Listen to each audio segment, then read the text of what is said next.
আচ্ছা, আমরা কি জানি আমাদের পরীক্ষা কয় ধাপে হবে? পরীক্ষাটা আমাদের হবে কাইন্ড অফ 3 ধাপ বা 2 ধাপ বলতে পারেন। যদি আমি দেখাই, প্রথমে থাকবে এমসিকিউ প্লাস রিটেন। আসুন, ওয়ালাইকুম আসসালাম।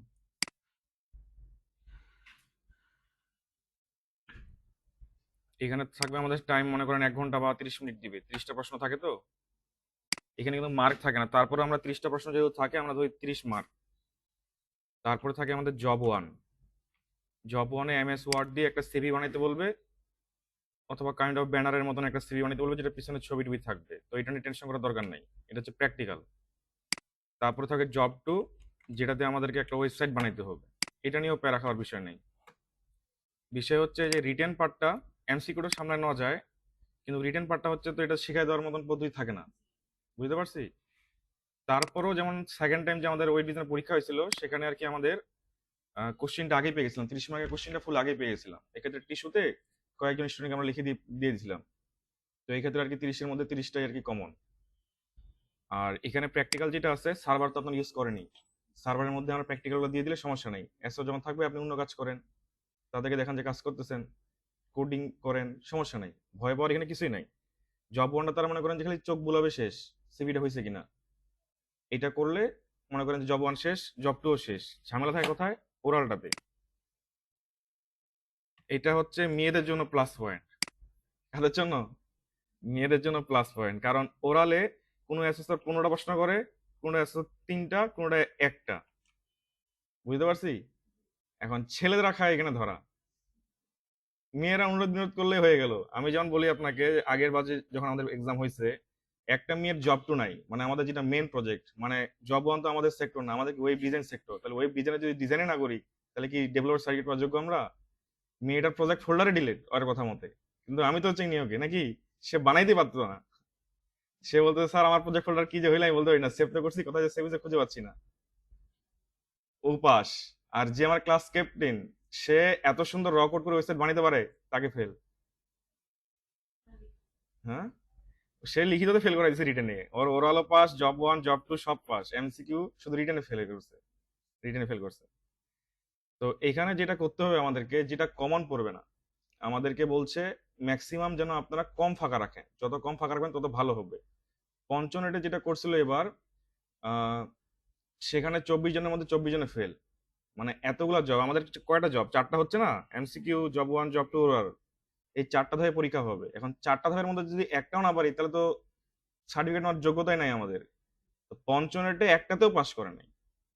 মানে ওদের যে ধাপগুলো হয়েছে, একটা ধাপেও পাস করে নাই। ওদেরকে যে সেলাই শেখানো হয়, যে সেলাই সময় প্রশ্ন করছে, ওগুলোও পারে না। করতে বলে এক, করে আরেক সেলাই। তখন পাস তো দিবে না অ্যাসেসর। ম্যানেজার স্যার তখন যতভাবে প্যাকেজ করা দরকার পরে প্যাকেজ করেছে। করার পর অ্যাসেসর তখন আসছে, মানে অ্যাসেসর কারা হয়, মানে করে আপনার মূল্যায়ন করার জন্য যারা আসবে, অ্যাসেসর তখন হয়ে গেছে ট্রেনার। শেখায় শেখায় বলছি, এবার আপনি করেন। ওই করে দেওয়ার পর পাস দিচ্ছে। আর এখানে আপনাকে বলি, একমাত্র অ্যাসেসরের ক্ষমতা নাই হচ্ছে রিটেন পার্টটাতে আপনাকে পাস করে দেওয়া। বুঝতে পারছি। তাছাড়া বাকিগুলা এর হাতে থাকে, কারণ এমসিকিউ রিটেন খাতা তাকে বোর্ডে জমা দিতে হয়। এখন এক্ষেত্রে আমাদের অফিসিয়াল থেকে বলা হয় যে যত কম পারবেন, যেগুলো পারবেন না ফাঁকা রাখবেন। এক্ষেত্রে আসলে সময় দেয় সিস্টেমের বাইরে, যখন আমার প্যাকেজ যদি হয়ে যায়, আমার সিস্টেমে আর কি 2 জন 2 জন করে ডাকবো, আপনারা যে এমসিকিউ রিটেন দেখাই দিবেন। এখন যদি আপনি ভরাটে করে ফেলেন, যেমন কোশ্চেনে দেখছিলেন মনে হয়, রিটেনের ক্ষেত্রে কি হয়, লিখে ফেলছেন, জায়গা যদি নষ্ট হয়ে যায়, সেখানে লেখার অপশন থাকবে? পঞ্চনের সেম ভুল করছে। মনে করেন পারেননি, ফাঁকা রাখেন, প্যারাগ্রাফ লিখে ভর্তি করেছে জায়গা। এখন এসর জন্য দিবে, বোর্ড তো খাতা নির্দিষ্ট, কোথা থেকে লিখতে দিবে? পাঁচ দেওয়ার তো অপশনও নাই, কারণ রিটেনে তো বোর্ডে যাবে। ওটা তো এসও চাইলেও দিতে পারবে না। আর এমসিকিউ ডবল দাগাইলে ভুল। যদি কারো দেখেও লেখেন, দেখবেন যে একের দেখাচ্ছেন নাকি বিয়ের দেখাচ্ছেন। দেখছেন যে সে এ লেখছে, আপনি বিয়ে দেখাই দিচ্ছেন, পারা জিনিসটা কি হয়ে গেল, ভুল হয়ে গেল। এগুলা খেয়াল রাখবেন একটু। আর যারা মোবাইল ইউজ করতে পারেন, সবাই মোবাইল জমা দিতে বলবে, আপনারা সুন্দর করে জমা দিবেন। যে মোবাইল দেখতে পাবে, সে জমা দিবে তার নিজের পকেটে। ঠিক আছে। জমা নেওয়ার পর মনে করেন যে যারা কোণে বসবে, ওরা কি করবে, সুন্দর করে অ্যান্সার গুলো পাঠাই দিব, বা আমাকে যদি ছবি পাঠাই দাও, আমি অ্যান্সার গুলো পাঠাই দিব। সেটা জব ওয়ান হোক, জব টু হোক, জব থ্রি হোক, যত তাড়াতাড়ি কোশ্চেন আমাদের কাছে আসবে, তত তাড়াতাড়ি প্রজেক্ট ফোল্ডার তোমাদের সার্ভারে পাই যাবো, তাদের টেনশন থাকে না। টেনশন থাকবে শুধু তোমাদের যেটা রিটেন আর এমসিকিউ। রিটেনটাও যদি প্রথমেই ক্লিয়ার হয়ে যায়, আমরা যে কোশ্চেন পাই সেক্ষেত্রে থাকে কি ওরাল। ওরালের ক্ষেত্রে এমসিকিউ বা সরি এইচটিএমএল সিএসএস থেকে তোমরা যদি একটু ভালো করে ক্লাস করো, আমি ভিডিও দিতে 5টা 2 ঘন্টার ভিডিও না, ওইগুলা দেখলেই মনে করো শনিবার মধ্যে কভার করা পসিবল। আর হ্যাঁ, ওরালটার ক্ষেত্রে। আর তোমরা মেয়েগুলো বেশিরভাগ বা ছেলেগুলো সবার ক্ষেত্রে বলতেছি চয়েস দিতে পারে স্যারকে, স্যার আমি বেশি পারি না, আমাকে এস্টিমেল ধরেন, স্যার আমাকে সিএসএস থেকে ধরেন। একটু অনুরোধ বিনোদ করলে অ্যান্সার প্যাকেজ হয়ে যায়, বুঝতে পারছেন? এক্ষেত্রে বেশি কঠিন ধরে না। আর যখন রিটেন মানে প্র্যাকটিক্যাল দেখাবেন, এমন ভাবে দেখাবেন যে কনফিডেন্স নিয়ে দেখাচ্ছেন যে না আপনি পারেন। আর ছবিগুলো তো চেঞ্জ করতে পারেন নাকি? ছবিগুলো যদি কোডের মধ্যে চেঞ্জ করতে পারেন, না পারলে একে অপরকে শেখাই দেন, কারণ তখন 24 জন একসাথে বলবো। কিন্তু রিটেনের সময় আলাদা করতে পারে। রিটেনের সময় মনে করেন 12 জন এখানে, 12 জন এই রুমে থিওরি নিয়ে বসা দিতে পারে। আবার দিন তো আবার হচ্ছে গ্রাফিক্সের এক্সাম। কিন্তু এর আগের বার যখন এক্সাম হয়েছিল গ্রাফিক্স আর এই যে ডিজিটাল মার্কেটিং, তখন 24 জনে বসছিল। তখন আর কি দেখতেও হয় না, মানে এ লিখতেছে এর পাশাপাশি পুরো খাতাটা দেখাই যাচ্ছে। তো এসএসআর আর কি এটা চায় না অনেক সময়, ফালতু এসএসআর আসলে। তো আগের বার কি ডিজিটাল মার্কেটিং এর প্যাকেজ, তখন আর কি গ্রাফিক দেখতেছে যারা যদি 24 জন একজন এক্সাম নিচ্ছে, তা আমরা কি করবো, আর ওরা তখন নিচ্ছে। কিন্তু পরের বার এসএসআরটা ঘাটতে গিয়ে না আলাদা রুম লাগে, আলাদা রুম কই দেখে দিব। পরে দেখে সিসি বলে চেয়ার তো আমরা উপরে উঠে রাখছি, এক্সাম না হয় 12টা করে চেয়ার নিয়ে চলে গেল। পরে 12টা নিয়ে গেল, আমাদের স্যার গার্ড দেয় না, আমরা আমার শূন্য করে লিখবো। গ্রাফিক্স এখন দেখছে হ্যাঁ ওরা 12 জন চলে গেছে, এরা নিয়ে চলে গেছে চেয়ার 12টা নিয়ে আমাদের মাঝখানে বসাই দিছে। আমাদের অ্যাসেসর দিয়ে ঘুরে বেড়াচ্ছে, আমরা বলছি আমরা চিল। গ্রাফিক্সের অ্যাসেসর আমাদের দিচ্ছে গা, মেজাজটা কেন গরম না হয়? অনেকের খাতা নিচ্ছে, অনেকে দেখতে দেয় না। তুই গ্রাফিক্স অ্যাসেসর গ্রাফিক্সকে গার্ড দে, ওয়েব কেউ দিতে দেয় না। রিটেনে করা হয়ে নিছিল আমাদের এই রুমে যারা ছিল, ওই কর্নে যে বসছে সে কম্পিউটার থেকে চ্যাট জিপিটি মারে পুরোটাই বের করে নিচ্ছে অ্যান্সার। এখানকার রিটেনে কেউ বলতে পারে না ফেল, কিন্তু আমাদের এখানে কি আমাদের গেছে, যারা পারছে ভালোগুলো ছিল ওদের দেখা দেখি করে ওকে এই মানে একে দেখাইছে ওকে দেখাইছে, দেখে তারপরে পাস। তো আশা করি রিটেনটা যদি প্রথমে পেয়ে যাওয়ার সম্ভাবনা আছে বেশি আমাদের। তো এই ক্ষেত্রে পাশের সম্ভাবনা আমাদের বেশি। হ্যাঁ, ফাঁকা রাখার ট্রাই করবেন, কিন্তু তারপরও ম্যাক্সিমাম ট্রাই করবেন যে এমসিকিউ রিটেন মিলে যেন 5টা থাকে, অথবা রিটেন যেন 3টা হলেও লেখেন। বুঝতে পারছি? মানে বেশি যখন ফাঁকা রাখবেন তখন অ্যাসেসরের ইমপ্রেশনটা খারাপ হয়ে যায়। বুঝতে পারছি? ওয়ালাইকুম আসসালাম। অ্যাসেসর তখন আর কি রেগে যাওয়ার মতো মনে একটা থাকে যে এতগুলো তো পূরণ করে দেওয়া সম্ভব না। তারপরও সবাই ট্রাই করবেন না, কিন্তু যারা পারবেন তারা দিবেন, কিন্তু সর্বোচ্চ কম রাখার ট্রাই করবেন। যেমন এদেরকে আমি অলরেডি নোটিশ দিয়ে বলে দিছি এমসিকিউ রিটেন মিলে মিলে 5টা। মানে আপনাদের তো এক্সাম নিছি, এদের এক্সাম নিছি, ওই আপনাদের যেমন সাদা খাতা রিটেন ছিল, বলে এদের ইনাদেরও ছিল রিটেন সাদা। এখন এটা খাতা যদি ম্যানেজার সাথে দেখাই, আমারই উল্টা মারবে যে সাদা খাতা কেন। তো এক্সামের ইয়াটা নিতে কম ক্লিয়ার নাকি ধারণাটা নিয়ে? আমাদেরকে তাহলে পার্ট দিতে হবে ওরালটা। এই ক্ষেত্রে ওরালে মেয়েদের প্লাস পয়েন্ট, ঠিক আছে? এসর আপনাদেরকে বেশি চাপ দিবে না। আমার ওয়েব ডিজাইনে প্রথম ব্যাচে 4 জন ছিল, 4 জনকে আমি ফুল কনফিডেন্স তারা 4 জনে ফেল করবে, 4 জনে পাস। আমি নিজে অবাক কেমনে হয়। আর যারা আমার টপ টপ ছিল তারা সবাই শেষ। হ্যাঁ, না, ওগুলা আলাদা। এভাবে আর্জেন্টিনা হারলো না ইচ্ছে, মারামারি করে শুরু করে দিছো ডাব্লিউডব্লিউই খেলা। না হয় তোমরা জিততে পারো না, কাপটা নেওয়ার জন্য এইভাবে মারামারি করবা?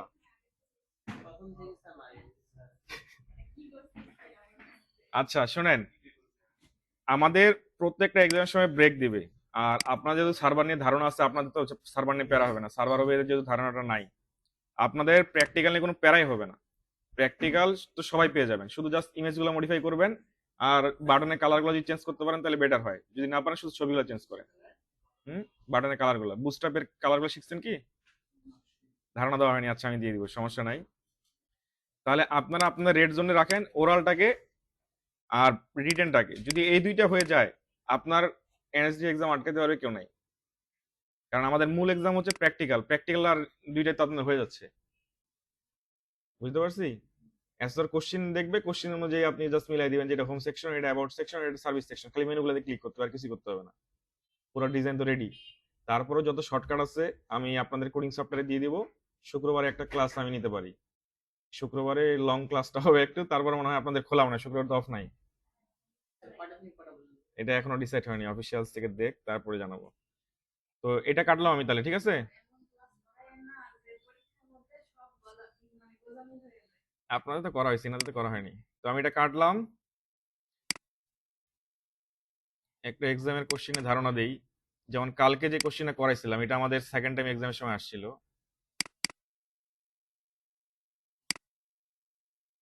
এটা ছিল মানে যেটা একটু বলে দিই আপনাদেরকে, হার্ড হবে না কোশ্চেন, রিটেন সহজ হবে, একটু দেখে নেন, আইডিয়াটা পেয়ে যাবেন। আগে কি হইতো, মানে এই যে 30টা বললাম না, মনে করেন যে 30টা প্রশ্ন, কি হয়, 20টা এমসিকিউ আসতো, 10টা রিটেন। এইটা হচ্ছে অনেক ইজি পাস করা, কারণ কি এখানে আপনাদের 20টা এমসিকিউর মধ্যে 20টা কারেক্ট করা পসিবল। আপনি না পারলেও পসিবল, কারণ কি দুয়ারের পাশে একজন দাঁড়ালে হয়ে গেল, বেশি কিছু লাগে না। কিন্তু এখন থেকে হারামিগুলো করা শুরু করছে কি, কোশ্চেন রিপিট করে না, তারা দেখতেছে যে পারতেছে ছেলে মেয়ে, ওরা করলো কি হার্ড করা ট্রাই করছে। এটা হচ্ছে মিডিয়াম হার্ড। কি করে, 15টা রিটেন দেয়, 15টা এমসিকিউ, 15টা রিটেন প্লাস 15টা এমসিকিউ। আমাদের হেড অফিসে এমনও এক্সাম হয়েছে যেখানে 22টা রিটেন, 22টা রিটেন প্লাস 8টা এমসিকিউ। এখন চিন্তা করেন যে থার্ড নাম্বার লেভেলটা কতটা হার্ড হবে। রিটেন তো পারি না, তারপর যে 22টা দেয়। ক্রিয়েটিভ আইডিকে টার্গেট করেই করে কিনা কোশ্চেনটা মাঝে মাঝে ডাউট হয় হেড অফিসে। বুঝতে পারছি, যেখানে আর কি মনে করেন পেইড ব্যাচের যে মেন্টর, সে ফেল। মানে আমাদের ক্রিয়েটিভ আইডির পেইড ব্যাচের মেন্টর, সে বড় বড় ল্যাঙ্গুয়েজ শেখাচ্ছে পেইড ব্যাচে, তারে ফেল দিচ্ছে। তাহলে চিন্তা করেন, মানে ছেলেরা সবখানে বেশি করে একটু অবহেলিত, এটা বলতে হবে। এখন মিডিয়ামটা হইলেও পার করা পসিবল, প্রথমটা হলো পসিবল, কিন্তু রিটেনটার ক্ষেত্রে তখন চাপ হয় কি, ফাঁকা রাখে বেশি। আর এখানে তখন এসআর প্যাকেজ ছাড়া উপায় নেই। যদি এমন আসে প্যানিক করা দরকার নাই, তখন অফিসিয়াল দেখে নিবে। কিন্তু এই দুইটা হইলে এমসিকিউ গুলো ভুল করে ট্রাই করবেন না, ওয়েট করবেন, লাস্টে 10 মিনিট পর্যন্ত ওয়েট করবেন। মানে তাড়াহুড়া করে যদি দাগাদাগি করে দেন, তাহলে তো আপনার ডবল দাগার অপশন নাই, ভুল হলেও ঠিক করার অপশন নাই, ঠিক করলেও নাম্বার দিবেন। আর আর রিটেনটা যেটা আছে, মিনিমাম যদি 10টা থাকে তাহলে 5টা বা 3টা লেখা ট্রাই করবেন। আর 15টা হলে 5টা লেখা ট্রাই করবেন। আর 22টার তো কথাই নাই, 22টা লিখে কথা আছে, আর কোনো অপশন নাই। আচ্ছা, তো একটা স্যাম্পল কোশ্চিন দেখাই, আমাদের যেটা লাস্ট এক্সাম হয়েছে সেটা হচ্ছে রিটেন জব 2। কোশ্চিনগুলো আমাদের এমন হয়, 3 পেজে একটা কোশ্চিন, ঠিক আছে। এখানে নিয়মগুলো বলে দেয় তারা। এই যেমন দেখা যাচ্ছে কি লেখা,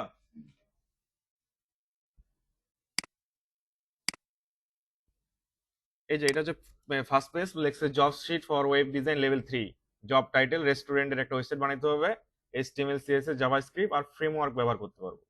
ফ্রেমওয়ার্ক জিনিসটা কি, এটা ধারণা আছে আপনাদের? ফ্রেমওয়ার্ক হচ্ছে, মনে করেন যে আগে যেটা মনে করেন যে একটা মিস্ত্রি ওয়াল কানা করতে হবে, সে ওয়াল হাতুড়ি দিয়ে ডাঙ্গা ডাঙ্গা কানা করতো, পাইপ বসাইতো, কিন্তু এখন কি ওয়াল কাটে মেশিন চলে এসেছে। কাইন্ড অফ ফ্রেমওয়ার্ক হচ্ছে আপনার ডিজিটাল পদ্ধতি, মানে এইচটিএমএল সিএসএস যেটা করবেন অলরেডি সেটা আপনি রেডিমেড পাচ্ছেন, মানে এইচটিএমএল সিএসএস জাভাস্ক্রিপ্ট তিনটাই করে রেডি করা আছে। শুধু একটা নাম লিখবেন, ওই নামটা লিখলেই আপনার কি কাজটা করা শুরু করে দিবে। আপনাকে কিছুই জাভাস্ক্রিপ্ট করতে হবে না, সিএসএস করতে হবে না, এইচটিএমএল করতে হবে না। না, অ্যাডভান্স না, ওইটা ইজি। যারা সিএসএস পারে না, জাভাস্ক্রিপ্ট পারে না, তাদের জন্য ওইটা মনে করেন বরদান। তারা অনেক সহজে একটা ওয়েবসাইট বানিয়ে ফেলতে পারবে। মনে করেন যে ওয়েবসাইট আপনি রকআউট করে আপনাকে 3 থেকে 4 দিন সময় লাগবে, বুস্টআপ সেটা আপনাকে আধা ঘন্টা বা 10 মিনিটের মধ্যে করে ফেলতে পারবে। সুন্দর সুন্দর ওয়েবসাইট। তো আমাদের এখানে টাইম দেয় 2 ঘন্টা। যদিও আপনাদের এটা করতে হবে না, আমি কি বললাম সবাইকে এটা সার্ভারে দিয়ে দিব, তাদের এটা করতে হচ্ছে না। তারপরে কন্ডিশন থাকে, লেখছে work must be carried out in a safe manner and according to the coding standard. তারপরে open sources can be used, মানে ওপেন সোর্স বলতে যে কোনো, মনে করেন আপনি কোনো কোড করছিলেন, আপনার কাজটাকে আপনি পাবলিক করে দিচ্ছেন, সেক্ষেত্রে ওই কাজটা মনে করেন কারো কাজটা আপনি কপি করে নিয়ে আসতে পারেন। সেটা মনে করেন আমিও যদি সারি, আমার কাজটাও কি নিয়ে আসতে পারেন। যেমন আপনাদেরকে তাজুল ভাই দেখাইছি কিনা, এটার জন্য আমি একটা ওয়েবসাইট বানাই দিয়েছিলাম, যে যা কিছু পারেন না কেন এখান থেকে আপনারা শর্টকাটে নিয়ে চলে যান। এখান থেকে খালি কপি পেস্ট করবে, দেখেন বুস্টআপের লিঙ্ক ইয়ে করতে হবে না করতে হবে সব লিখেও দিছি, করেও দিছিলাম। তারপরেও পারতেছিল না, লাস্ট পর্যন্ত কি করছি, কালকে কালকে না পরশুদিন মনে করে দিলাম, না রে নাই, তখন কি করে দিলাম, পুরো শর্টকাটটাকে আমাদের ইয়াতে আনে দিছি, কোথায় ভিএস কোড কোথায়। আপনারা তো মনে হয় কোডিং করছিলেন কয়েকদিন। এই যে দেখেন আমি বুস্টআপ থেকে লিঙ্ক করা এ টু জেড করে দিছি, দেখেন আমি যে শর্টকাটটা মারি, দেখেন পুরো একটা কত বড় কোড আসে, এত বড় আসে। না না, ওইখানে আসতো, এখানে আসে। তারপরে কয়েকটা পিসিতে মানে নাই, এগুলা সার্ভার টার্ভার যখন সেট আপ করবো তখন এগুলা দিয়ে দিব। এখানে বুস্ট্রাপ থেকে A to Z যেগুলা কানেক্ট করতে হবে আপনাদের, পুরো কানেক্ট করে অলরেডি দিয়ে দিছি, মানে অ্যাসোসিয়েশনে টাইম পাস করার জন্য যা যা লাগবে। তারপরে যারা কোডিং পারে তারা এটা দিয়ে ওয়েবসাইট বানাতে পারবে। ঠিক আছে, এখন এটা গেল। তারপরে এখানে আর কি অনেক কিছু জিনিস আছে যেগুলা দিয়ে আমরা সহজে ওয়েবসাইট গুলো বানাতে পারবো, ধাপে ধাপে পুরো সেকশন ওয়াইজ করে দিছিলাম। তো এটাই বলে ওপেন সোর্স ওয়েবসাইট। তারপরে written code must be clean and error free. যেমন আমরা বাংলা ইংলিশ লিখলে কি বানানটা অনেক সময় ভুল হয় না, কোডিং এর ক্ষেত্রে ভুলটা অনেক সময় নেগেটিভ পজিটিভ হয়ে যায়। মনে করেন যে ফাইন্যান্স দিচ্ছেন একটা, লাইট জ্বলে আপনার দুইটা, উল্টা পাল্টা হয়ে যায় আর কি। তারপরে ডিজাইন প্রসিডিউর, এগুলা লাগে না, তার অনেক সময় পড়ার লাগে। কারণ ডিজাইন প্রসিডিউর বলতে আপনি যে ডিজাইনটা করবেন, এখানে 1 থেকে 16 পর্যন্ত করতে, মানে ধাপটা পরে বুঝতে হবে যে তারা কি চাচ্ছে বা তাদের ডিমান্ডটা কি। যেমন আপনি প্রথমে কম্পিউটার অন করতে হবে, বেসিক জিনিস, এখন যে কম্পিউটার অন না করে কাজ করতে পারবো, এইভাবে ধাপগুলো তারা বাড়াইছে আর কি। তারপরে বলছে prepare work schedule using Excel আর গুগল শিট। মানে আমাদের যে কাজটা করব আমাদেরকে টাইম ম্যানেজমেন্ট করার জন্য আমাদের এক্সেল শিটে টাইম ম্যানেজমেন্ট করতে বলছে, যেটা আমরা সবাই কেউ করি না। ঠিক আছে, তারপরে বলছে ইনস্টল আইডিই। আইডিই হচ্ছে আমরা যেখানেই কোডিং লিখবো সেই জায়গাটাকে বলা হয় আইডি বা ওই এনভায়রনমেন্ট। যেমন আপনারা যেমন গ্রাফিক্সে কাজ করেন আপনাদের জন্য ওইটাই আইডি। তারপরে ওয়েব ব্রাউজার, আমরা যেহেতু সফটওয়্যার বা ওয়েবসাইট বানাবো সেক্ষেত্রে আমাদের কি ওয়েব ওয়েব ব্রাউজার তো লাগবে প্রিভিউর জন্য। FTP client server, FTP client server বলতে যেমন আপনারা সার্ভার ইউজ করেন, আমাদের এফটিপি সার্ভার লাগে ফাইল শেয়ারিং এর জন্য। মনে করেন আপনি হোস্টিং থেকে ফাইল নামাবেন, আবার এখান থেকে নিবেন, তো এই ক্ষেত্রে আমাদের যে কাজটা করব, আমাদের ক্ষেত্রে যে জবগুলো যে পাস করব, এগুলোর জন্য এফটিপি লাগে না। ঠিক আছে, এটা আবার আমাদের হেড অফিসে চায়। কারণ কি, আমি যখন হেড অফিসে বললাম যে মডিউল তো আপনাদের অ্যাডভান্স, পঞ্চগড়ে এই মডিউলে যে করাই কেউ পাস করবে না, তখন আমাকে ঢাকা থেকে বললো যে ওখানে যদি আমরা 15,000 টাকা যায় 20,000 টাকা যদি দেই, আর এনএসডির যে মডিউলটা আছে সেই মডিউলে কোর্স করতে বলি, একজনে কোর্স করতে আসবে না। কারণ ঢাকায় যারা আসে দেশের বিভিন্ন প্রান্ত থেকে লোকজন আসে, তারা চায় অ্যাডভান্স স্কিল শিখতে। এখন তখন ওরা কি করে, এনএসডির যে মডিউলটা আছে ওইটাকেও রাখে বেসিকে, এনএসডির মডিউলটা তখন কি বেসিকে রাখে, অ্যাডভান্স কয়েকটা ল্যাঙ্গুয়েজ তখন প্রিমিয়াম বা পেড কোর্সের যে কোর্সের মডিউল ল্যাঙ্গুয়েজগুলো থাকে ওগুলা ঢুকাই দেয়। ওগুলা ঢুকাই দিলে কি ওরা দেখছে ফ্রিতে শিখতে পারতেছি, টাকাও পাচ্ছি, আর এক্সাম কোনটাতে দিবে, এনএসডির মডিউলে, আর শিখতেছে কি অ্যাডভান্স ল্যাঙ্গুয়েজ। এই ক্ষেত্রে আবার মনে করেন তাদের জবের ক্ষেত্রে সুবিধা হচ্ছে, যারা ওয়েব ডিজাইন ডেভেলপমেন্ট সেক্টরে থাকতে যাচ্ছে তাদের ল্যাঙ্গুয়েজ শেখা হচ্ছে ক্রিয়েটিভিটি থেকে। মনে করেন অনেক কাছে শিখতে যাচ্ছে ক্রিয়েটিভিটি থেকে, কিন্তু কি তার টাকা নেই, সে কি করবে, তখন এনএসডিতে ভর্তি হবে। কিন্তু যদি গভর্নমেন্টের মডিউল দেয়, ফ্রিতেও করবেন। আপনাদের এখানে যেটা চলছে সেটা আবার গভর্নমেন্টের মডিউলে চলতেছে, এইচটিএমএল সিএসএস জাভাস্ক্রিপ্ট আর ফ্রেমওয়ার্ক, চারটা জিনিস। কিন্তু সিআইটির যে হেড অফিস এই সেম কোর্স, কিন্তু অ্যাডভান্স ল্যাঙ্গুয়েজ। পরীক্ষা আবার কি হবে, আমাদের কোশ্চেন যা তাদেরও কোশ্চেন তা, কিন্তু তারা অ্যাডভান্সটা শিখতেছে আর কি। হ্যাঁ, মানে ফ্রিতেও দিলেও আর কি বেসিকটা নিবে না, মনে করেন যারা ওখানে যায় অলরেডি মনে করেন যে বেসিকটা জানে। তারপরে লিখছে কি install a local web server hint Laragon or any other. ঠিক আছে, এটা আমাদের লাগে না। তারপরে যদি লাগে একান্ত, আমাদের সার্ভার ইউজ করি দুইটা, একটা হচ্ছে জ্যাম, একটা হচ্ছে এম, এটা ইউজ করে দেখাই দিব, সমস্যা নাই। তারপরে বলছে create website directory inside the local server. মানে আমাদের যে লোকাল সার্ভারটা এম বা জ্যাম বললাম, সেখানে আমাদের ফোল্ডার ক্রিয়েট করতে হয়, বা যেটাকে আমরা বলি ডোমেইন। ঠিক আছে, সেখানে ফোল্ডার ক্রিয়েট করে বানাইতে বলছে। আগের বার আমরা কতজন বানাইছি না, 24 জনের মধ্যে শুধু আমি বানাইছি আর আমার একজন স্টুডেন্ট বানাইছি, তাছাড়া কেউ বানায়নি। ডেস্কটপে সবাই ফোল্ডার কাজ করছে। তো এগুলা নিয়ে প্যানিক হওয়ার কোনো ব্যাপার নাই। ঠিক আছে, create web pages inside the created directory. Directory বলতে ফোল্ডার, আমরা যে ডোমেইনটা বানাইছিলাম মানে এই যে লোকাল সার্ভারে, সেই সার্ভারের ভিতরে একটা ডিরেক্টরি, মানে ফোল্ডারের ভিতরে under the local server in HTML format. HTML ফরম্যাটে মানে ওই যে ইন্ডেক্স ফাইল নেই না আমরা, ওই এসটিএমএল ডট এসটিএমএল ফাইলগুলো রাখতে হবে কোথায়, home, menu, reservation, sign up, log in, এই পেজগুলো ওখানে বানাইতে হবে আমাদেরকে এসটিএমএল ফরম্যাটে। তারপরে লিঙ্ক আপ করতে হবে link external CSS JavaScript file. এখন এইগুলা লিঙ্ক করতে 7 নম্বরটাতে আমার যে 1.5 মাসের কোর্স স্টুডেন্ট আছে, আপনারা তো বেসিক এখন আর কি জাননি, এরা তো সময়টা পাইছে, তারপরে এদের কষ্ট হয়। এর জন্য তাদের জন্যই এইভাবে এই 1.5 মাসে দেখে দিছি আমি। আমার আগের ব্যাচকে এরা মরে গেলেও দিতাম না, কিন্তু এদের জন্য দিতে হচ্ছে। দেখেন সব লিঙ্ক আপ করা আছে, এই যে কাস্টম সিএসএস, তারপরে যেগুলো লিঙ্ক করে দিতে বলছে, এগুলো অলরেডি কি করে দিছি আমি, লিঙ্ক আপ করে দিছি। হালকা হালকা ধারণা আছে, থাকলে তো আমার জন্য আর আমার সহজ হয়ে যাবে, সমস্যা নেই, আমি সহজ করে দেখাই দেবো। তো এগুলোরই কথা বলছে যে এক্সটার্নাল লিঙ্ক করে CSS JavaScript file link up করাইতে হবে। Integrate CSS framework to in HTML pages. HTML পেজে আমাদেরকে সিএসএস ফ্রেমওয়ার্কের ইউজটা দেখাইতে হবে। ডিজাইন দ্য ওয়েবসাইট পেজেস, আমাদের ওয়েবসাইটটা কি ডিজাইন করা শুরু করতে হবে। Create confirmation pop-up window message using JavaScript when submit from login, submit the login form, মানে আমরা যখন সাবমিট বাটনটাতে ক্লিক করবো তখন একটা পপ-আপ মেসেজ শো করবে। জিনিসটা শুনতে অনেক কিছু লাগে, কারণ কি আপনাদের মনে ধারণা আছে কিনা বলি আপনাকে। আমাদের যে তিনটা ল্যাঙ্গুয়েজ আছে, HTML, CSS, জাভাস্ক্রিপ্ট, এটাকে মানুষের বডির সাথে তুলনা করা হয়।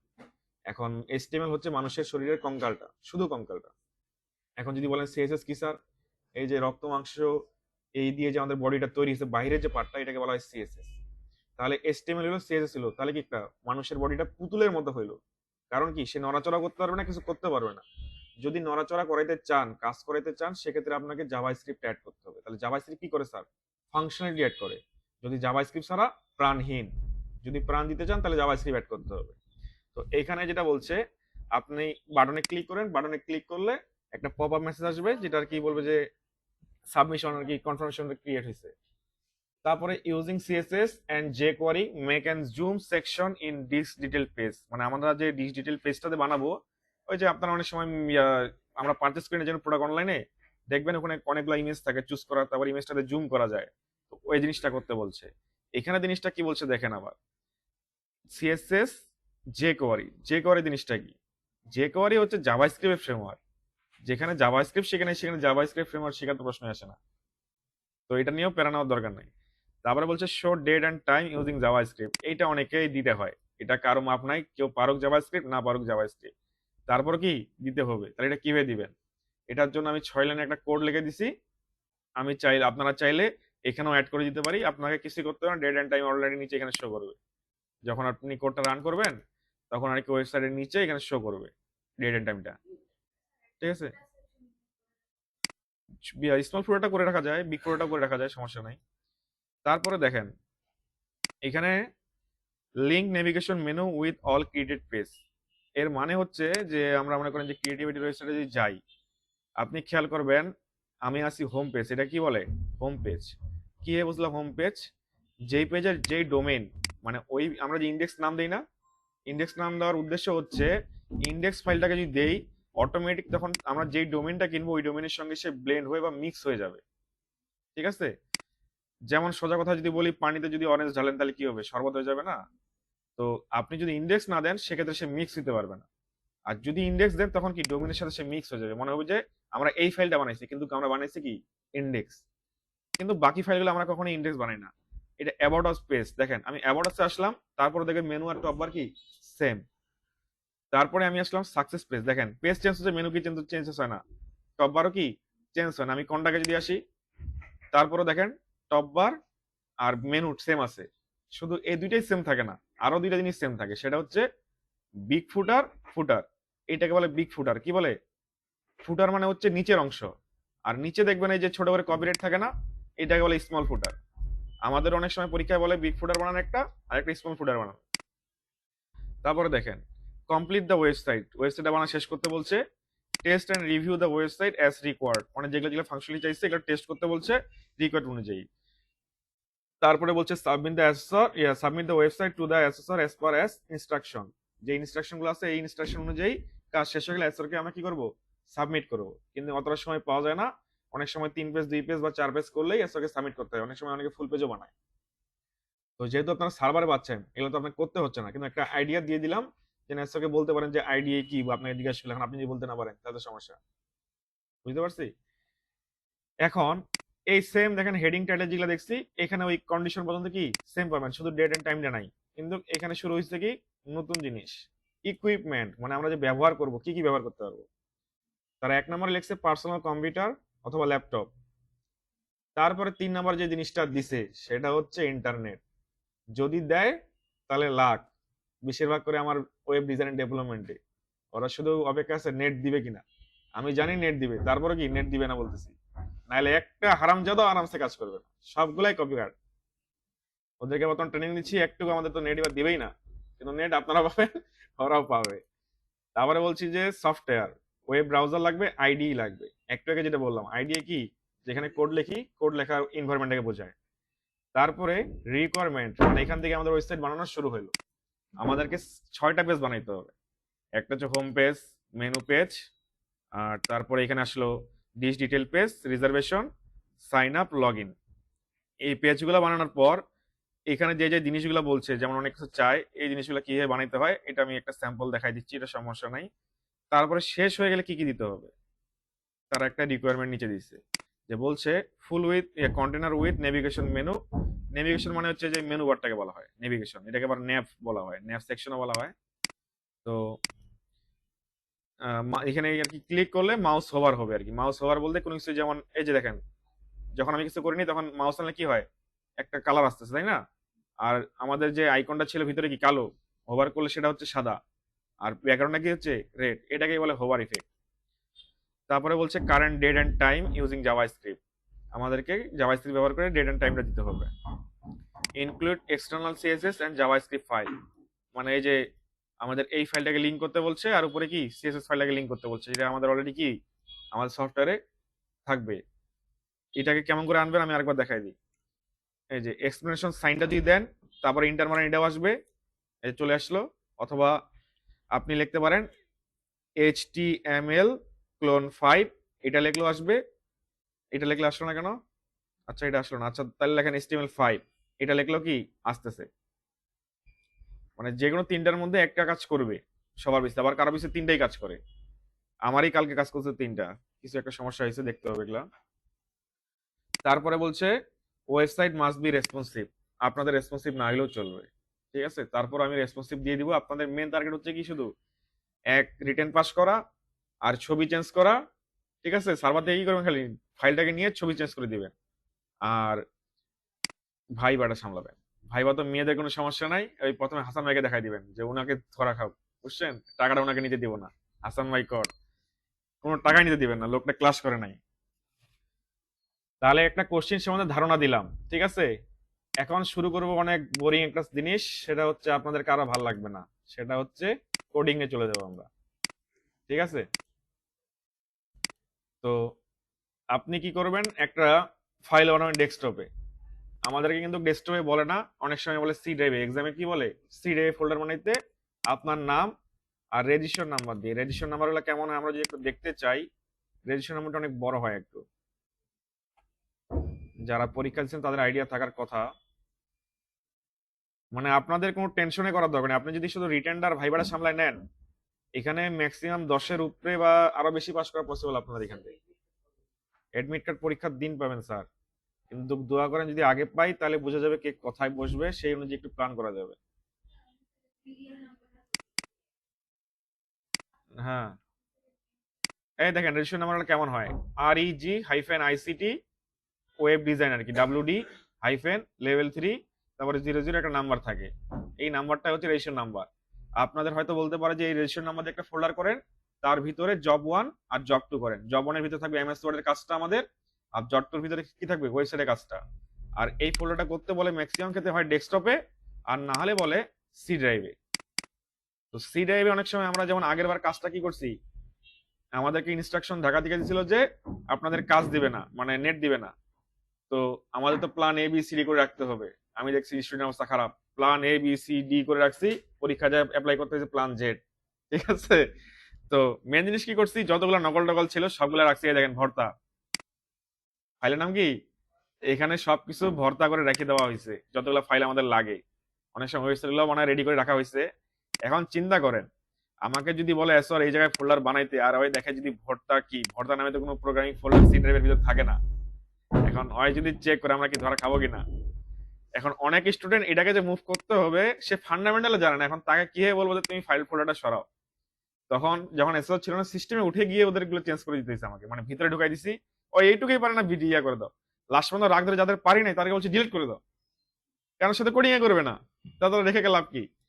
কারণ এখানে যদি ক্রিয়েট করতে বলে আমাদের ভর্তা রাখা তো রিস্ক হয়ে যাবে। তো সেক্ষেত্রে আমরা আরেকটা করছিলাম, যেটা প্ল্যান পরবর্তীতে নেক্সট এক্সাম দেয়, সেটা হচ্ছে প্রোগ্রাম ফাইলস বা প্রোগ্রামের ভিতরে ঢুকলে একটা ফাইল পাওয়া যায়, সেটা হচ্ছে ইউ দিয়ে যদি মারেন সেটা হচ্ছে ইউটিলিটিস। এই যে দেখছেন, এটাকে তো ধরার ভয় নাই, এই ইউটিলিটিস এর ভিতরে আমরা রাখছিলাম ফাইলগুলো।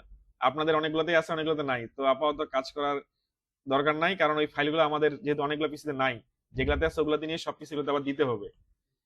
তো এখন মনে করেন যে আমি ডেস্কটপে ফোল্ডারটা বানাই, আমি একটা ডেমো দেখাই কিভাবে একটা ওয়েবসাইট তাড়াতাড়ি বানা যায়। তো দিলাম ধরেন যে ওয়েব ডিজাইন লেভেল 3, এটা মনে করেন যে আমাদের ফোল্ডারের। আচ্ছা, আপনাদের মনে হয় রাইট ক্লিক করলে এমন করে আসবে না, তারপরও দেখি আমি যদি সময় পাই আপনাদের সবার পিসি থেকে সফটওয়্যারটাকে আনইনস্টল করে দিব, একটা শর্টকাট আবার অ্যাড করলে এই অপশনটা আসে। কিন্তু তারপর যদি না আসে, আপনারা যেটা করতে পারেন, এইটা ওপেন করবেন। ওপেন করে এই যে আমাদের যে পাথ, এটাকে বলে লোকেশন পাথ, ঠিক আছে, এখানে ক্লিক করলে দেখবেন সিলেক্টেড হয়ে গেছে সবটাই। এখানে লিখতে পারেন যে সিএমডি, দেখতে একটা বাঘের মতো ভয়ঙ্কর জিনিস আসে, অনেকে ভয় পায় যায়, ঠিক আছে, কিন্তু এই জিনিসটা কিছুই না। এখানে লিখবেন code, COD space dot, inter মারলে এই ফোল্ডারটা আপনার কোডের সফটওয়্যারে ওপেন হয়ে যাবে। যদি এটা অনেক কঠিন লাগে, অনেক অনেক কঠিন লাগে, সেক্ষেত্রে কি করবেন, করার দরকার নাই। আপনি কি করবেন স্যার, ভিএস কোডটা যে আছে এই ভিএস কোডটাকে আপনি ওপেন করবেন। ভিএস কোডটাকে ওপেন করে এই যে ফোল্ডারটা আছে আমাদের, এই ফোল্ডারটাকে আমরা কি করব, ড্র্যাগ এন্ড ড্রপ করব, এইখানে এনে এইখানে ছেড়ে দেন জাস্ট। হ্যাঁ, ফোল্ডারটাই। সেক্ষেত্রে কি হলো, আমি যেটাকে বড় করি, দেখেন আমাদের এই যে WBL3 ফোল্ডারটা অ্যাড হয়ে গেছে। এখন আপনি রাইট ক্লিক করে এখানে ফাইল বানাতে পারবেন। আপনার যদি ইন্ডেক্স লাগে, ফাইল বানান ইন্ডেক্স ডট এইচটিএমএল, ঠিক আছে। তারপরে আমাদের আরেকটা ফাইল লাগে স্টাইল করার জন্য, সেটা হচ্ছে কি স্টাইল ডট সিএসএস। এখন স্যার আমাদের যে জিনিসটা লাগে, বুটস্ট্র্যাপটা আমাদের মাস কানেক্ট করতে হবে। তো আমরা তাদের কানেক্ট করতে গেলে ঝামেলা, আরো এই সময়ে আপনাদের শেষ সময় আসে, সেহেতু আপনাদের পিছিয়ে যেটা বললাম শর্টকাটটা দেওয়া আছে, এটা মেরে ইন্টার মারলে হয়ে যাবে। আমি শর্টকাটটা নিয়ে আসলাম, ঠিক আছে। আমাদের এখানে বুটস্ট্র্যাপ কানেক্ট করা আছে, এক্সটার্নাল ফাইল যেগুলো লাগবে সেগুলো কানেক্ট করা আছে, ফন্ট যা লাগবে সেগুলো কি কানেক্ট করা আছে। আপনাদের পরীক্ষায় প্রশ্ন করতে পারে, অনেক আগের বার করছিল, মেটা ট্যাগ কি। এটা একটা আর কি অনেক সহজ জিনিস। মনে করেন যে আমাদের তাজুল ভাই বলছিল কি আপনাকে যে হেডের ভিতরে কি কি থাকে, হেডের ভিতরে থাকে, সরি, হেডের ভিতরে না, এইচটিএমএল এর ভিতরে থাকে দুইটা জিনিস, মানে হেড আর বডি। তো হেডের ভিতরে যতগুলো ট্যাগ থাকে এগুলো আমাদের ব্রাউজারে শো করে না। তাহলে এটার কাজ কি স্যার, এখানে সবচেয়ে বেশি কোড থাকে। যেমন আমি যদি ক্রিয়েটিভিটির ওয়েবসাইটে আসি স্যার, এখানে রাইট ক্লিক যদি করি, এখানে অনেক সুন্দর জিনিস দেখা যাচ্ছে না, ওয়েবসাইটটা অনেক সুন্দর না? তাহলে বাস্তবে দেখেন ওয়েবসাইটটা দেখতে কেমন হয়, যারা ডেভেলপার তারা এইভাবে দেখে, অনেক সুন্দর না? এটা হচ্ছে বাস্তব লুক, ঠিক আছে। তো এইখানে দেখেন অনেকগুলা মেটা মেটা দেওয়া আছে, যে মেটা মেটা মেটা দেখা পাচ্ছেন, তারপরে আবার কি মেটা। তো এই জিনিসগুলো কি স্যার, এই জিনিসগুলো হচ্ছে মেটা ডাটা। মেটা ডাটা এর কাজ কি স্যার, আপনি সার্চ মারেন ক্রিয়েটিভ আইটি বা ইনস্টিটিউট, সার্চ মারেন, এই যে সার্চ মারলাম, এই পাশে একটা প্যানেল চলে আসলো, এখানে একটা হেডিং চলে আসলো, এখানে ছবি চলে আসলো, এখানে টাইটেল আসলো, এখানে লিঙ্কটা আসলো, এখানে আবার একটা মানে প্যারাগ্রাফ আসলো, এখানে আবার কি লিঙ্ক দিছে একটা হেডিং এর, তারপরে কি প্যারাগ্রাফ, আবার কোর্সের মেনুর যে বাটনগুলো আসছে এগুলো চলে আসছে, আবার কি প্যারাগ্রাফ, এদিকে ফেসবুকের লিঙ্ক টিঙ্ক এ টু জেড কি আসছে। তো ডিজিটাল মার্কেটার যারা আছে তারা কি বলে, এসিও এর মাধ্যমে আসছে। এসিও জিনিসটা কি, এসিও হচ্ছে সার্চ ইঞ্জিন অপটিমাইজেশন, সার্চ করলে আমাদের সার্চ ইঞ্জিন যেন বের করে দিতে পারে তথ্যটাকে। তো কি তথ্য সার্চ মারলে আমাদের তথ্যটা সে এনে দিবে, এই তথ্যটা কোথায় থাকে, এই তথ্যগুলাই থাকে স্যার আমাদের মেটাডাটায়। আপনি মেটাডাটা যে তথ্য দিবেন সেই তথ্যগুলাই সে কি গুগল বের করে দিবে। তো এছাড়াও যদি বলে মেটা কি, আপনি বলে মেটা একটা ট্যাগ, এটা হচ্ছে মেটাডাটা, যেটা ওয়েবসাইটের ডাটা বা তথ্য সংগ্রহ করে রাখে। এইটুকু অ্যান্সার দিলেই এনাফ। এখন আমরা একটা যদি ওয়েবসাইট বানাই সিম্পলি ওয়েতে, দেখেন সেটা হচ্ছে বুস্ট্রাপ নামের একটা ওয়েবসাইট আছে, কি বুস্ট্রাপ নাম মনে থাকবে। এই বুস্ট্রাপ ওয়েবসাইটটা যদি আসেন, অনেক সময় আছে অনেকে গুগলে সার্চ মারে, কি পারে গুগলে লেখে বুস্ট্রাপ, এইভাবে সার্চ মারলে কোনো পাপ হবে না স্যার, কিন্তু সমস্যা আছে। অনেক সময় হয় কি, আপনি সার্চ মারছেন, আপনার দেখতে কালারটা অনেক সুন্দর, এমন করে পুরাতন চলে আসবে। কেমন চলে আসবে, পুরাতন। পুরাতন হওয়ার মানে কি স্যার, এটা হচ্ছে বুস্ট্রাপ 5.1 ভার্সন। আপনি যদি আরো পুরাতন যান স্যার, ইন্টারফেসটা পুরোটাই আলাদা। মানে আমরা যে কোড করি, আপনারা হয়তো খেয়াল করছেন, আপনাদের ফেসবুক হোয়াটসঅ্যাপ বিভিন্ন অ্যাপ কি আপডেট চায়, কি চায়, আপডেট চায়। এই আপডেটটা কোথায় থেকে আসে, যখন একটা ডেভেলপার সেই সফটওয়্যারের ভিতরে কোডিং এর একটা লাইনও যদি অ্যাড করে। আপনারা যেমন কোডগুলো লেখেন না, একটা লাইনও যদি কোড লেখেন, সেটা সার্ভারে যদি আপলোড করেন, চেঞ্জ হয়ে কি হবে, আপডেট চাবে। মনে করেন আমি ওয়েবসাইটে আপডেট করছি, ওয়েবসাইটে আপডেট নিয়ে ওই চেঞ্জটা চলে আসবে। যেমন একটা উদাহরণ দেখাই, মনে করেন যে বুস্টআপ লেখা আছে না, আমি এটাকে একটু ডোম করি। ডোম বলতে আর কি ওই যে আপডেটটা করবো আর কি। সাপোজ এখানে লেখা আছে বুস্টআপ আমি লিখলাম, আমার নামটা লিখলাম, দেখেন এটাই কি আপগ্রেড।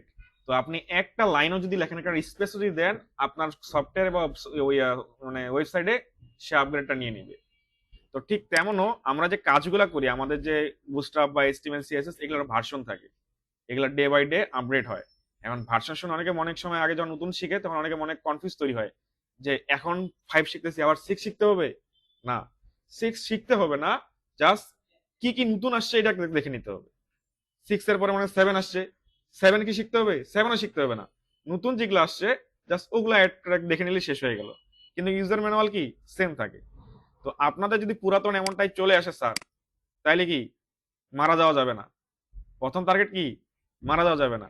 আপনি কি করবেন, এই যে ভার্সন গুলা যদি এখানে থাকে এগুলা কেটে দিবেন, তাহলে দেখবেন যদি নীল আসে, তারপরে যদি নীল না আসে, যে লোগো দেখা পান, লোগোতে ক্লিক করবেন। লোগোতে ক্লিক করলে অলওয়েজ ইন্ডেক্স ফাইলটাকে কল করবে সে। আর ইন্ডেক্স ফাইল মানে রিসেন্ট যে ফাইলটা থাকে সেটাকে আনে দিবে। আর এখানে ক্লিক করে দেখতে পারেন কি লেটেস্ট থাকবে লেখা। তো আমি নতুনটা দিয়ে আসি, আর এটা উজ্জ্বল কালার, কিন্তু বেগুনি কালার কি উজ্জ্বল।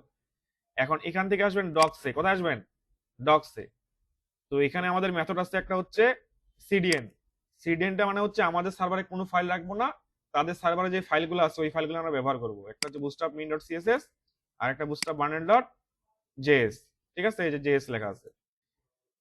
তো এখন আমি আরেকটা মেথড আছে ডাউনলোড মেথড। এটা কিভাবে করে এটা কালকে একটা ভিডিও দিয়ে দিছি, আপনাদেরকেও দিয়ে দেওয়া হয়েছে মনে হয়, না দিলে আমি আরেকবার আজকে দিয়ে দিব। তো এগুলা অনেক কিছু জিনিস দেওয়া আছে, আপনাদের কাজ হচ্ছে সেটা কম্পোনেন্টসে আসবেন। এখানে সামনে দেখবেন একটা সার্ভারের মতো আইকন আছে, আর লেখা আছে কি কম্পোনেন্টস। এই কম্পোনেন্টসটা বলতে পারেন যে এক প্রকার আমাদের বাজার, বা ওই যে কি বলে সুপার শপগুলোর মতো। এখানে আপনি এ টু জেড যেগুলো আপনাদের কাজের দরকার সবগুলা এখানে পাবেন। এখন স্যার আমি মনে করেন যে ক্রিয়েটিভ আইডির মতো একটা ওয়েবসাইট বানাবো, যেখানে এক সাইডে লোগো থাকবে, এক সাইডে মেনু থাকবে, আর এক সাইডে কি থাকবে বাটন থাকবে। যদি চান আপনি চলে এখানে সার্চ মারতে পারেন ন্যাভ, যদি নামগুলো জানেন সার্চ মারতে পারেন। আর যদি না পারেন তাহলে দেখেন এই যে যেটা বললাম একটু আগে, ডক্সে যদি আসেন, কম্পোনেন্টসে যদি আসেন, এখানেই পাবেন ন্যাভটা পাবেন। কোথায় গেল কম্পোনেন্টস আমাদের, এই যে কম্পোনেন্টস। এখানে সিরিয়ালে যদি আসেন কি থাকবে ন্যাভ, এই যে ন্যাভ আর ন্যাভবার।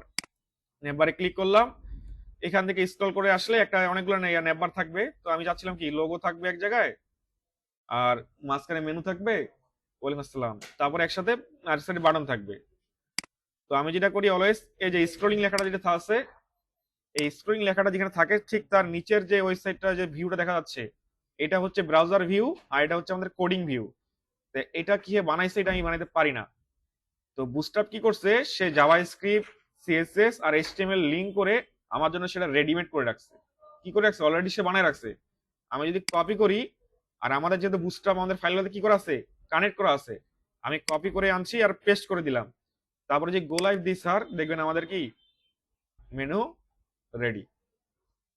ঠিক আছে। এখন পরীক্ষায় যে জিনিসটা চাই ক্যারোসল, এইটা আমরা যখন মার্কেট প্লেসে কাজ করি তখন এটা সেই অবস্থায়, মানে 17 সালের বা 16 সালের কথা বলতেছি, এটার জন্য 300 থেকে 400, আবার যদি হাই রেজলিউশন বা কয়েকটা ইমেজ বেশি চায় সেক্ষেত্রে $600 পর্যন্ত চার্জ করতাম। একটা ক্যারোসল বা স্লাইডার নাম ছিল, এই যে ক্যারোসল, কোথায় গেল ব্রেড কাম ক্যারোসল। আর এখন দেখেন এই জিনিসটা বানাইতে আমাদের কতক্ষণ লাগে। এটা বানাইতে আমাদের মনে করেন যে একটা বানায় রাখতাম, আর একটাকে সবাই কি কপি পেস্ট করে মারি দিতাম ক্লায়েন্টকে, প্রতিবারই সেম দাম নিতাম, বলতাম যেটা কিনতে হবে, ঠিক আছে, কিন্তু নিজে বানায় রাখতাম। এটাও দেখেন স্যার এটা অনেক কঠিন। এখানে পেস্ট করলাম, এখানে জাস্ট ইমেজ গুলো যদি ধরাই দেন তাহলে হয়ে গেল। তো ধরেন আমি ইমেজ নিয়ে আসি, ইমেজ গুলা পাওয়া যাবে পিক্সাবে ওয়েবসাইট আছে, বা আপনারা তো জানেন আইডিয়া আছে আপনাদের।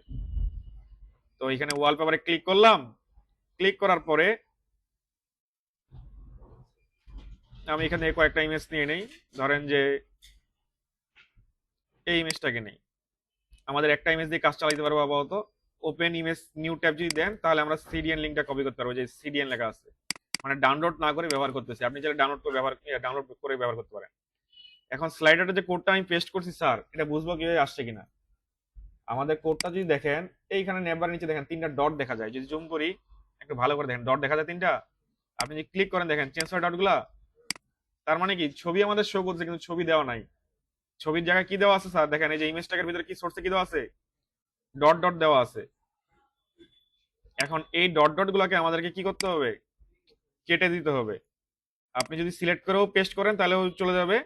আমি একটা ছবি দিয়ে দিলাম, একটা ছবি কি করলাম, দিয়ে দিলাম। এখন যদি আমি আমার ব্রাউজার ভিউ আসি, এই দেখেন এইটা আমার ওয়েবসাইট। এই যে উপরে মেনু বার, নিচে আমার ক্যারোসেল। এইটা জিনিসটা তৈরি হয়েছে HTML CSS জাভাস্ক্রিপ্ট দিয়ে। আপনি তিনটা ছবি আলাদা দিলে সুন্দর লাগবে আরো বেশি। এর নাম ক্যারোসেল বা স্লাইডার। এটা দিয়ে আমরা ক্লায়েন্টকে কাটতাম, ঠিক আছে। তারপরে সেকশন চাই, নিচে সেকশন চাই। যেমন কোশ্চেনে বলছে যে আমাকে প্রোডাক্ট সেকশন লাগবে। এখন চারটা থাকে, তিনটা থাকে, দুইটা থাকে, যে কোনো ওয়েবসাইট দেখবেন কি দেখেন। আমি যদি একটু ভেঙে ভেঙে দেখাই আপনাদেরকে, কি এবার ঘুমাইছে নাকি? এই যে উঠছে, দেখেন একটা ওয়েবসাইটে যদি ভাগ করি, দেখেন এটা হচ্ছে পুরোটাই একটা সেকশন। মানে বাম থেকে ডান পাশে যদি আমরা এইভাবে বক্স করি, এটাকে আমরা বলি কি সেকশন। তারপরে এটাকে যে ভাগ করি, মনে করেন যে দুই ভাগ করা আছে, তাই সেজন্য কি করলাম, দুই ভাগ। একটা হচ্ছে লেফট এরিয়া, একটা হচ্ছে রাইট এরিয়া। তাহলে লেফট এরিয়াতে কি কি আছে স্যার? কোডিং করা অনেক কঠিন না, সহজ। দেখেন উপরে মনে করেন যে আপনি এটাকে যে কোনো ট্যাগ দিয়ে দেন, 5 4 6 বা বি ট্যাগে দিয়ে দেন, এটাকে H1 ট্যাগ দিয়ে দেন, এটা পি ট্যাগ দিয়ে দেন, এই পুরো লেখাটাকে। আর এগুলা এ ট্যাগ দিয়েও বাটন বানা যায়, আবার বাটন ট্যাগ দিয়েও বাটন বানা যায়। কোনো প্যানিক করার বিষয় না। এখানে একটা লোগো আছে, ইমেজ দিতে পারেন, আর এটা পি ট্যাগের মধ্যে রাখতে পারেন। আর এটা পুরো একটা ভিডিও। তো আমরা যদি ইমেজ হিসেবে কল্পনা করি, তাহলে আপাতত কি ইমেজ ট্যাগ, ভিডিও দিয়ে কল্পনা করলে ভিডিও ট্যাগ। তো আমরা ইমেজ হিসেবে কল্পনা করি, কারণ ভিডিও আমাদের ওয়েবসাইটে এই বর্তমান মডার্ন যুগে ভিডিও ট্যাগ বা অডিও ট্যাগ কেউ ইউজ করে না। এটা হচ্ছে এক সময় যখন আর কি ওয়ার্ডপ্রেস আসেনি বা অ্যাডভান্স কোনো কিছু আসেনি, সে সময় ভিডিওর জন্য ভিডিও ট্যাগটা বা অডিও ট্যাগটা অ্যাডভান্স জিনিস ছিল, কিন্তু এখন এটা আর ইউজ করে না। তো দেখেন দুইটা ভাগ আছে না। তারপরে নিচে যদি দেখেন, এটা একটা পুরোটাই সেকশন।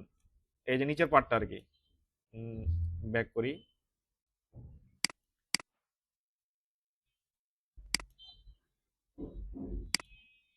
এই পুরোটাই একটা সেকশন, ঠিক আছে। এটাকেও যদি এখন ভাগ করি, একটা, দুইটা, তিনটা, চারটা, পাঁচটা, ছয়টা। তো এই ভাগগুলা করে কি হবে, এইটুকের জন্য আমাদের একটু কোড শিখতে হবে। মানে মুখস্থ বিদ্যাই বলতে পারেন, যেটা আমাদেরকে মুখস্থ করতে হবে। তো সেটা একটা মুখস্থ করি।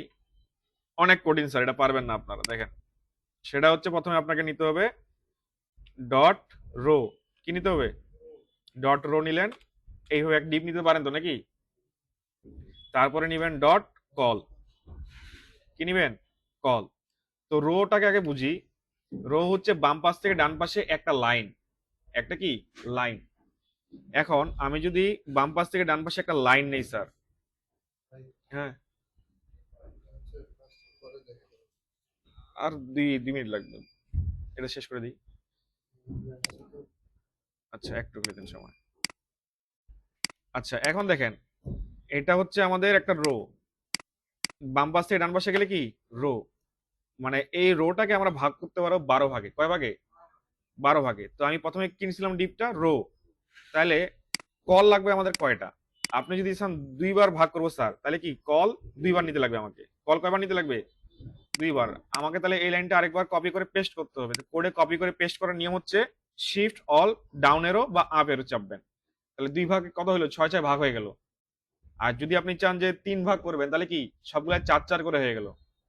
মানে প্রথমটা 4, পরেরটা 4, পরেরটা 4, তাহলে তিনটা 4 যোগ করলে কত হয়? 12।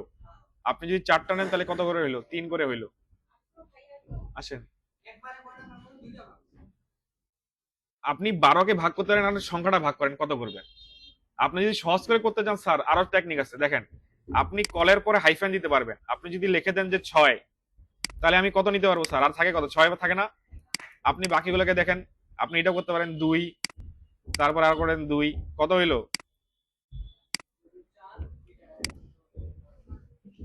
আপনি এটাও করতে পারেন, অথবা সবগুলা ডিলিট করে দিয়ে শুধু একটা রাখতে পারেন, যে এই যে এটাও 6, এটাও 6, কত হইলো? 12। মানে নাম্বার দিতে পারেন, কল দিয়ে কি দিবেন? Hyphen number. বুস্টআপ অটোমেটিক সেকশনে কি করে রোটাকে ভাগ করে দিবে। এইভাবে আমরা ভাগ করব, ঠিক আছে। তো এইটুক মনে থাকবে তো নাকি? রো এর ভিতরে কি নিতে হবে? কল নিতে হবে। কল হাইফেন যত করে ভাগ করতে হবে। তো ইকুয়াল করে যদি দুইটা চান, তাহলে 6 6। যদি তিনটা চান, আমাদের এই তিনটাই করতে লাগে। একটা হচ্ছে 6 6, একটা হচ্ছে 4 4, আর একটা হচ্ছে 3 3। 4 করলে তিনটা, আর 3 করলে কি চারটা। 4 ভাগ হবে, 3 ভাগ হবে, 2 ভাগ হবে। এইভাবে ওয়েবসাইটগুলো আমরা বানাই থাকি। আর যদি যেটা আমরা একটু আগে দেখলাম, এটাই যে 1 2 3 4 5 6, তাহলে কি সবগুলো কত করে আছে? 2 করে আছে। এইভাবে ভাগ করলে শেষ। কিন্তু এইগুলা টাইপের সেকশন খুব কম আসে। যেমন দেখেন 3টা আছে, তাহলে কত, 4 4 করে, 1 2 3, তাহলে কি 4 4 4, 4 যোগ 4 8, আর 4 12। হ্যাঁ, পুরোটাই 12। হ্যাঁ, পুরোটাই 12। 12 কে ভাগ করব। যেমন এখানেও সেম, 3, এখানে 2, তাহলে কত লাগছে, 6 6 12। তো এই সেকশনগুলো আমরা বিকালে বানা শিখবো আজকে, ঠিক আছে? আসেন স্যার। তো আল্লাহ হাফেজ, আমি ভিডিওটা রেকর্ড করে দিচ্ছি আপনাদেরকে, এটা পেয়ে যাবেন আজকে।